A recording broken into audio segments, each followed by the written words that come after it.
اور داؤد نے اپنے دل میں کہا کہ اب میں کسی نہ کسی دن ساؤل کے ہاتھ سے ہلاک ہوں گا، بس میرے لیے اس سے بہتر اور کچھ نہیں کہ میں فلسطینیوں کی سرزمین کو بھاگ جاؤں اور ساؤل مجھ سے نا امید ہو کر بنی اسرائیل کی سرحدوں میں پھر مجھے نہیں ڈھونڈے گا، یوں میں اس کے ہاتھ سے بچ جاؤں گا۔ سو داؤد اٹھا اور اپنے ساتھ کے 600 جوانوں کو لے کر جات کے بادشاہ موق کے بیٹے اکیس کے پاس گیا، اور داؤد اور اس کے لوگ جات میں اکیس کے ساتھ اپنے اپنے خاندان سمیت رہنے لگے۔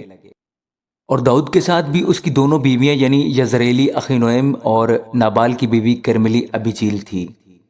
اور ساؤل کو خبر ملی کہ داؤد جات کو بھاگ گیا، تب اس نے پھر کبھی اس کی تلاش نہ کی۔ اور داؤد نے اکیس سے کہا کہ اگر مجھ پر تیرے کرم کی نظر ہے تو مجھے اس ملک کے شہروں میں کہیں جگہ دلا دے تاکہ میں وہاں بسوں، تیرا خادم تیرے ساتھ دارالسلطنت میں کیوں رہے۔ سو اکیس نے اس دن سکلاج اسے دیا، اس لیے سکلاج آج کے دن تک یہودا کے بادشاہوں کا ہے۔ اور داؤد فلسطینیوں کی سرزمین میں کل 1 برس 4 مہینے تک رہا۔ اور داؤد اور اس کے لوگوں نے جا کر جسوریوں اور جزریوں اور عمالیکیوں پر حملہ کیا، کیونکہ وہ شور کی راہ میں مصر کی حد تک اس سرزمین کے قدیم باشندے تھے۔ اور داؤد نے اس سرزمین کو تباہ کر ڈالا، عورت مرد کسی کو جیتا نہ چھوڑا، اور ان کی بھیڑ بکریاں اور بیل اور گدھے اور اونٹ اور کپڑے لے کر لوٹا اور اکیس کے پاس گیا۔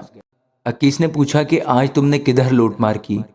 داؤد نے کہا یہودا کے جنوب اور یرحمیلیوں کے جنوب اور کینیوں کے جنوب میں۔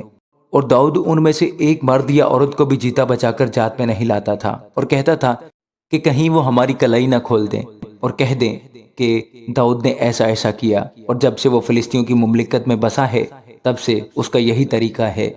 اور اکیس نے داؤد کا یقین کر کے کہا کہ اس نے اپنی قوم اسرائیل کو اپنی طرف سے کمال نفرت دلا دی ہے، سو اب ہمیشہ یہ میرا خادم رہے گا، آمین۔